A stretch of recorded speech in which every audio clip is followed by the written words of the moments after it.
In the 150 years from the beginning of the 18th century, a revolution transformed the way we think, work, and play forever. This was the Industrial Revolution, and it started here in Britain. In the late 1700s, most people worked in the fields on land they did not own. Those who owned the land, called aristocrats, lived refined lives in elegant manor houses. Servants raised their children and did their housework. The landowners and the people who worked for them depended upon each other. It was a system that had existed for centuries.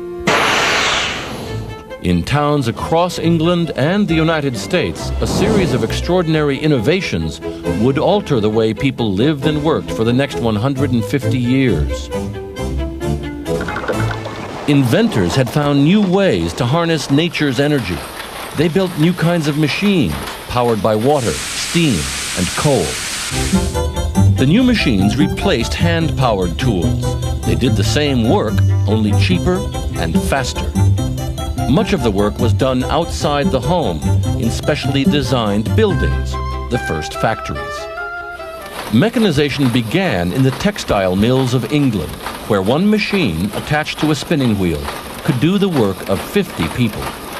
Fuel, clothing, and food all became more affordable.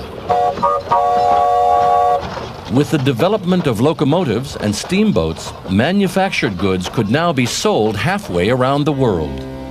Families moved from the villages of their ancestors to new industrial towns.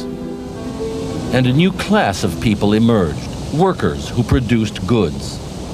Industrialists, the people who owned the factories, employed hundreds, sometimes thousands of people. And they made enormous profits in their industrial centers. But while the Industrial Revolution brought wealth to some and jobs for others, it came with a price tag. Pollution from coal-powered factories turned the cities black. Lack of housing created the first urban slums. And the demand for more and more goods and higher profits brought the exploitation of workers, including children. Some of the worst conditions were seen in the textile mills of New England. In the 1830s, a 10-year-old mill girl described her life. We were paid $2 a week, and the working hours of all the girls extended from 5 o'clock in the morning till 7 in the evening, with 1.5 hour for breakfast and for dinner.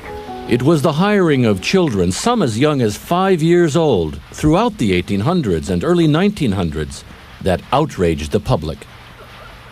Workers and reformers protested. They formed unions and associations and fought for government regulations to limit the workday and protect children. These laws helped address many of the abuses brought on by the Industrial Revolution.